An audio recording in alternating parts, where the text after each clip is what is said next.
First-person shooters are now responsible for billions of dollars in sales a year, and dominate the best sellers list of current generation gaming consoles. First-person shooter games are immersive, especially if you're invested in a good story. It gives you an added layer of depth to a game when interacting with your environment. Combine this with big deadly guns and suddenly you have the perfect outlet for gamers to release their violent outbursts. The Stalker series is known for its rich history and lore, and the first-person survivor shooter series is also known for its bleak atmosphere, terrifying monsters and mutants, and extremely unforgiving combat. Fans of the series have been waiting for a decade for the sequel to arrive, which was originally announced in 2010. Stalker: Heart of Chernobyl was a phenomenal success, and it earned a critical acclaim around the world and sold a reported 2 million copies in its first year. A prequel, Clear Sky, and sequel, Call of Pripyat, soon followed. These games built a cult following. The question is, what is the story about? Who's behind the title? And will this game meet your expectations? If you're interested in any of these questions and more, then join me in taking a sneak peek at Stalker 2: Heart of Chernobyl. But first, don't forget to like, subscribe, and hit that notification bell for the latest sneak peeks, ultimate previews of upcoming games. I know how valuable your time is, and my goal is to deliver highly researched and highly edited content because you deserve nothing less. And with that out of the way, let's get back to Stalker 2: Heart of Chernobyl. Stalker 2: Heart of Chernobyl is an upcoming first-person shooter game developed and published by GSC Game World. GSC Game World is a Ukrainian video game developer based in Kiev and is best known for the Cossacks and Stalker series of games. In April 2007, the company's most ambitious project, Stalker: Heart of Chernobyl, received numerous awards at some of the biggest international trade shows, and received high critical acclaim from both print and online media and from the players themselves. The success of the game has proven not only by the Game of the Year awards, but also by maintaining top spots on sales charts.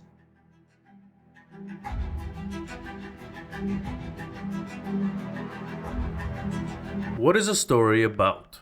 The story is based on a Russian novel called Roadside Picnic, and the story takes place in the area surrounding Chernobyl, where radiation from a nuclear disaster has totally reshaped the local ecosystem and landscape. Most trees are barren and all animals are mutated, and strange anomalies mark the terrain. Although the developers have been pretty tight-lipped about Stalker 2's main story, they have revealed that it will be in the same vein as previous entries. Players will take on the role of a stalker named Skiff, an illegal scavenger inhabiting a highly radioactive area outside of Chernobyl known as the Zone.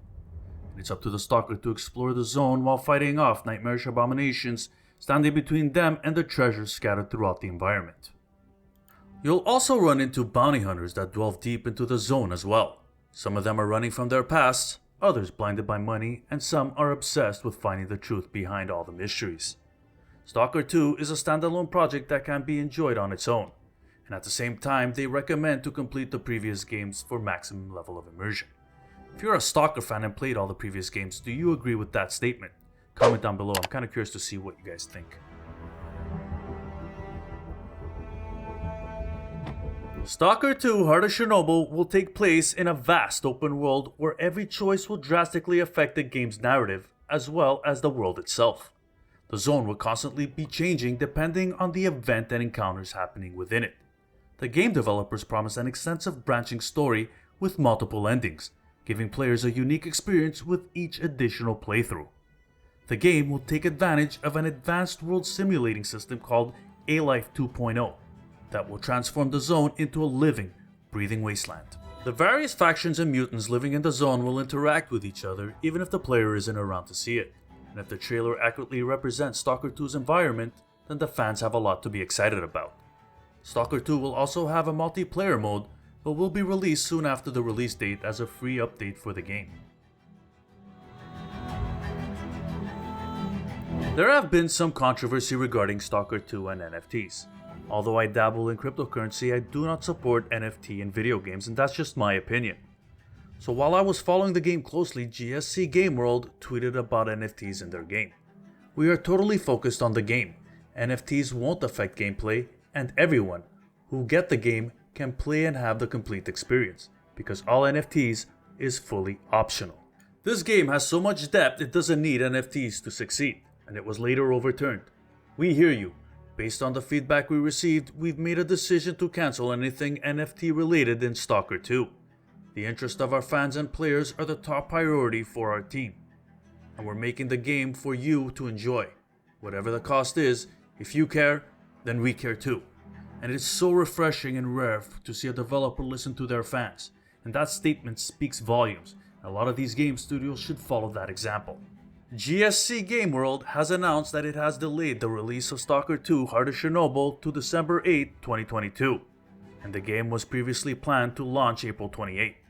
These additional 7 months of development are needed to fulfill our vision to achieve the desired state of the game. Stalker 2 is the biggest project in the history of GSC, and it requires thorough testing and polishing. We are convinced that development should take as long as necessary, especially in the case of such a project.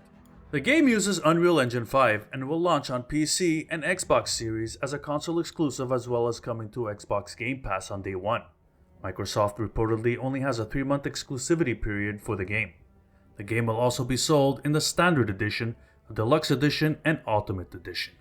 So what do you think about Stalker 2? Will you pick up the game? And if so, will you play the previous games first? Comment down below.